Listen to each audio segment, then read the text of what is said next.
Hello, my name is Dr. Gleisner and I'm talking about the relative electrical charges of subatomic particles.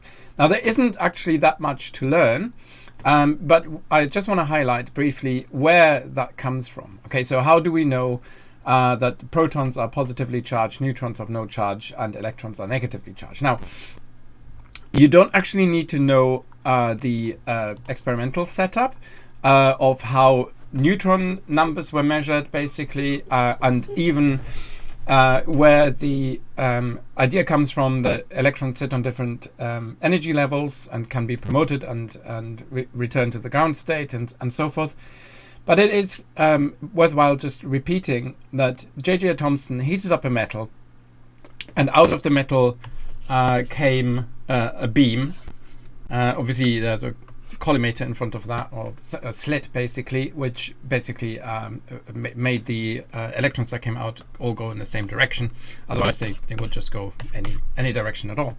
And that you can then bend that beam by having positive and negative plates, and if you do that, then you find that the electrons are attracted to the positive plate.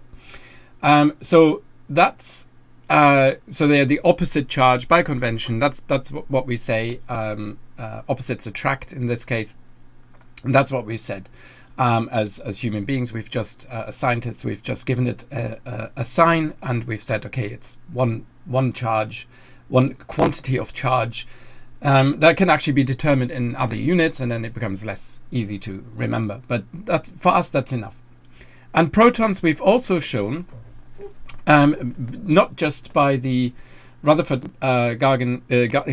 Geiger-Marsden experiment, but in fact because you can do the same sort of thing with alpha particles from a radioactive source. So you've got your box here, there's your radioactive stuff, and again you've got a small opening and you get alpha particles out of there. And we've said that alpha particles are positively charged, and then again if you put that at some, in front of plates or next to some plates, you can then measure that the alpha particle is deflected towards the negative side. So we knew that there was something positive in there, and then the experiment the Goldfall experiment that I was referencing just a second ago, that actually then shows that in the nucleus, where there has to be some sort of positive charge in order to hold the electrons basically steady around it, that isn't just some sort of vague positive charge all over the place,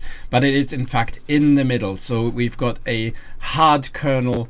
So it makes sense that if we've got particles which are positively charged, so we've got alpha particles which are positively charged, that there should be a hard collection of these particles if we can show that electrons aren't just deflected mildly by an atom, but some of them can actually bounce back at the observer because they hit this very hard, well-defined positive charge. So that's what I'm going to say, and I'm going to stop here. And in the next video, I'll be talking about the size and the mass of atoms. Okay, so some rando on YouTube challenged me to teach people for free, so I'm doing that now. GCSE, A-level, chemistry, physics, whatever you like. Let me know in the comments, like and subscribe. Thank you.